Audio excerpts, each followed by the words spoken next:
This is a tribute to Foreign Minister Julie Bishop, who called it for Australia, and she called it for the world. I just want to give credit to my colleague, who has done a magnificent job. I also want to give credit to the officials of the Department of Foreign Affairs and Trade, led by our Ambassador to the UN, Gary Quinlan, who have shown enormous dedication, professionalism and commitment, particularly over the last few days. This has been a difficult and trying time for our country. It's been a difficult and trying time for the world, but they have risen magnificently to this occasion, as has our Foreign Minister. I also want to thank our partners, particularly Holland and the Dutch Foreign Minister, who have provided us with great support and comradeship. We are united in grief, and now we are united in our determination to ensure that the bodies are returned, the site is secured, the investigation goes forward and justice is done. I also want to pay particular tribute and give thanks to Prime Minister Najib of Malaysia.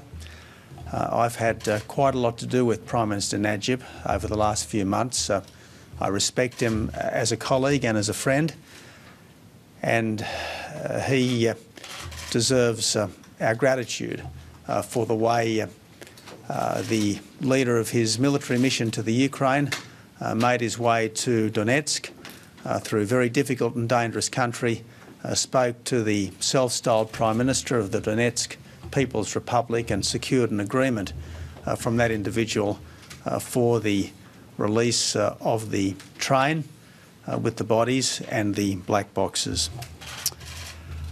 So there has been some progress in the last 24 hours. The resolution that the Security Council has unanimously passed demands that the victims' bodies be returned and treated properly. It calls for an independent international investigation, and it seeks safe, secure and unrestricted access to the site for investigators. Anyone who has been watching the latest footage would appreciate that there is still a long, long way to go. After the crime comes the cover-up. What we have seen is evidence tampering on an industrial scale, and obviously that has to stop. I will stay in close contact with other leaders in coming days to ensure that the Security Council's intent and the international community's will is fully and swiftly implemented. I can also advise that yesterday Air Chief Marshal Houston met with President Poroshenko of Ukraine, who's offered his full cooperation to us and to the Dutch in the operation to recover the bodies and return them to the Netherlands. Operation Bring Them Home will be coordinated from the Ukraine by Air Chief Marshal Houston.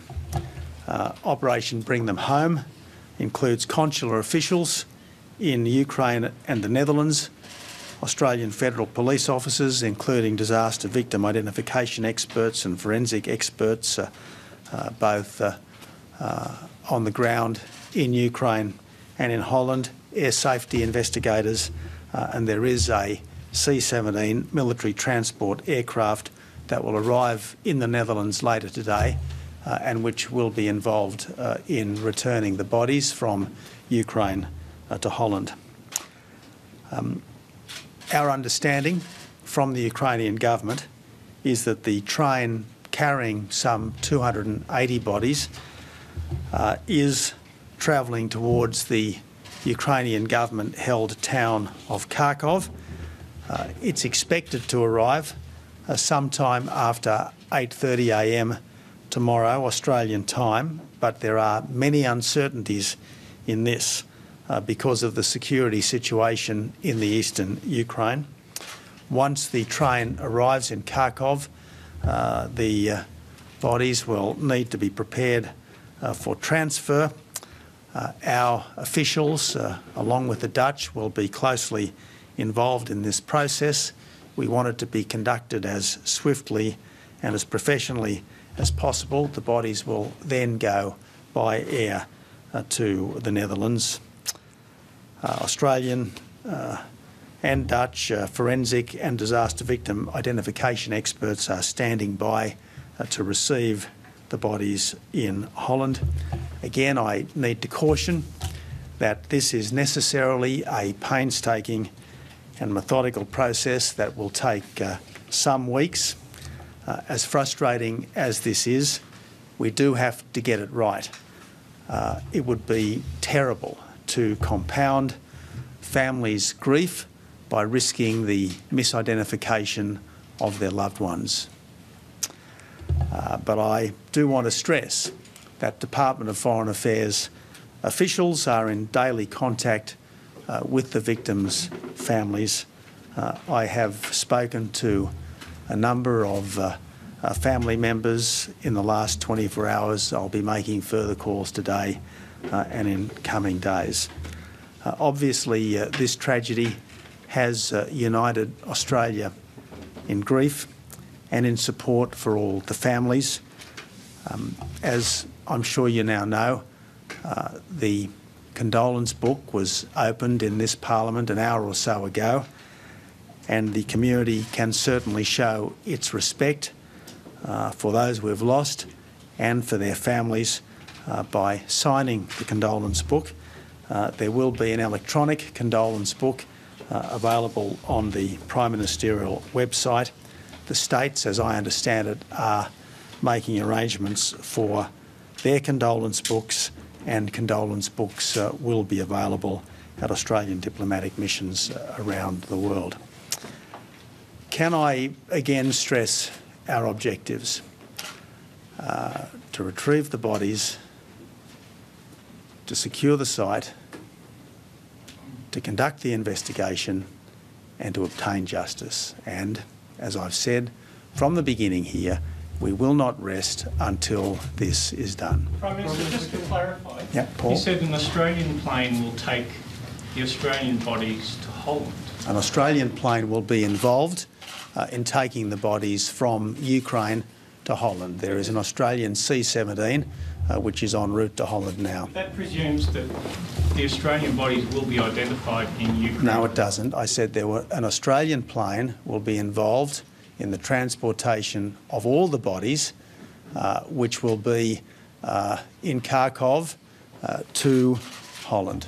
Prime Minister, you were Phil? Cautiously optimistic, I think, at just after your phone call to Vladimir Putin about the Russians and the separatists now doing the right thing. Are you any more optimistic today after the events overnight, or is still, should we still be cautious? Okay, well, the point I made 24 hours ago is that President Putin had said all the right things. I then went on to say that the challenge is to hold him to his word, and to President Putin's credit, he has been, thus far at least, as good as his word. But he did also say yesterday, and I'm quoting President Putin now, "We must do everything to provide security for the international experts on the site of the tragedy." They were President Putin's words to the Russian media in Moscow in the last 24 hours, and these are the words which he needs to live up to. I give him credit for being as good as his word over the last 24 hours. These are quite properly his latest words, and let's now get cracking with providing security on the site for the international experts. That's the next challenge, to secure the sites, to get the experts in, and to conduct the investigation fully, fairly, impartially, so that as far as is humanly possible, we can know exactly what happened to this plane. We can learn as much as we possibly can about who did it, how it happened, and then punish those responsible. Mark? Prime Minister, on the question of securing the site, now that you have a United Nations Security Council resolution, is it just out of the question to mount a multinational security force to go in there and secure this site? I know it's contested ground, but is that just an impossibility, or why isn't it happening? Well, a multinational police force or a multinational force of some kind is not something that can be just summoned up in a matter of a few hours. But obviously there does need to be security for the site, and I would think that the security for the site would best be provided by the countries that have been so wronged here. That's what I think would best be done. Security for the site provided by the countries that have been so wronged. But there's quite a long way to go between what we've got now and what we would like to see, which is a fully secure and protected site where investigators can go about their task without hindrance from others, without hindrance from armed rebels, without hindrance from anyone who might seek to interfere with the investigation. David? Minister, you said that after the crime comes the cover-up, and that there's been evidence tampering on an industrial scale. Are you now more certain than you were a few days ago that the site has been deliberately sanitised? Well, this is why we need a full investigation, and this is why we need to have investigators on the ground. Investigators on the ground who are properly protected so that they can go about their job. Look, this site has been trampled from the beginning, and we haven't just seen all sorts of random individuals roaming around the site, picking over remains, picking over wreckage. We've seen heavy equipment coming onto the site, and the point I made yesterday was that it looked more like a garden clean-up than a forensic investigation.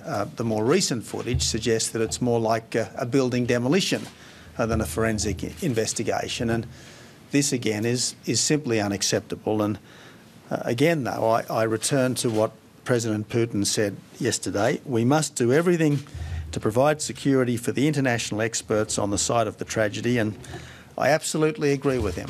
I absolutely agree with him. President Putin, myself, and I'm sure the Prime Minister of Holland, the Prime Minister of Malaysia, the leaders of every country who has lost citizens would agree with President Putin. We must do everything to provide security for the international experts on the site of the tragedy, and let's try to ensure that that happens as quickly as possible.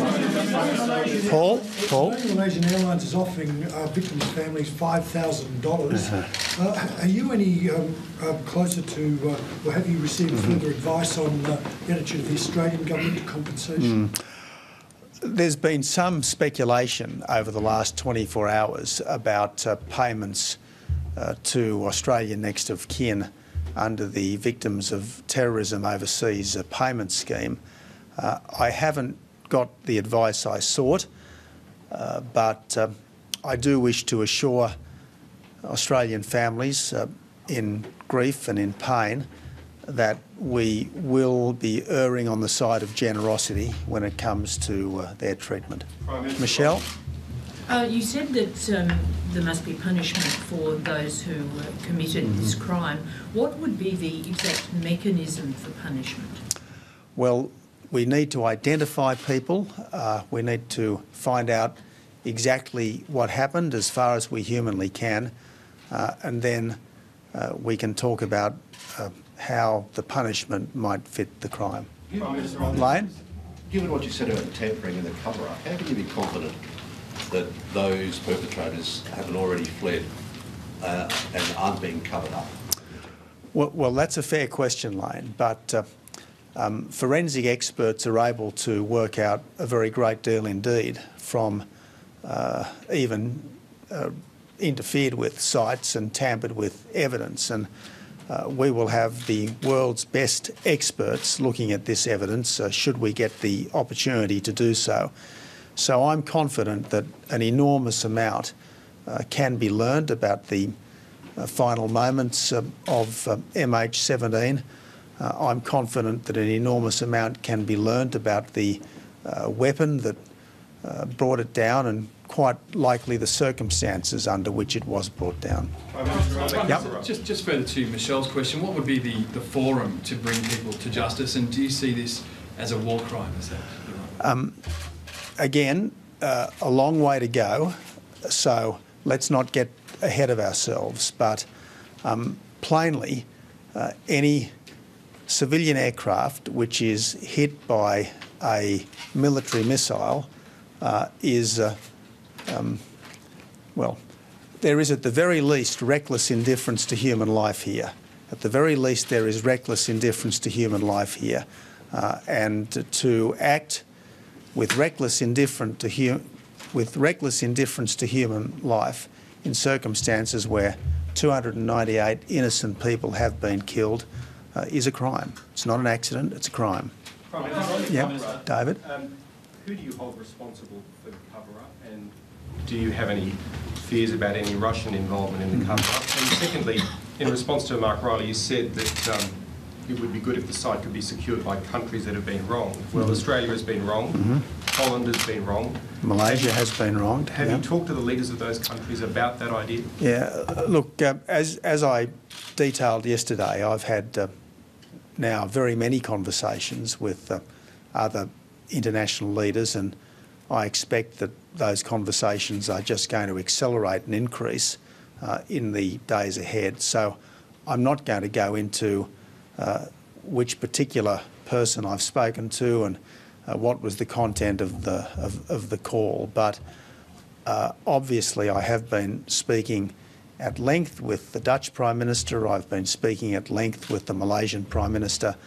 I imagine that we will continue to have conversations about what should happen now to ensure that the site is secure and the investigation goes ahead in an unhindered way. Just on that, so are you looking at what sort of agency or what sort of force would go in there to secure that site, and how do you secure a site in what is currently a combat zone? Well, the interesting thing is that there is apparently some kind of a ceasefire in place. I imagine that it is a somewhat fragile ceasefire, but nevertheless there is now, it seems, perhaps out of respect for the dead, perhaps out of recognition of the enormity of what has happened, there is some kind of a ceasefire in place, and that plainly impacts on what's necessary to ensure that investigators can go in a safe and secure way to do their work.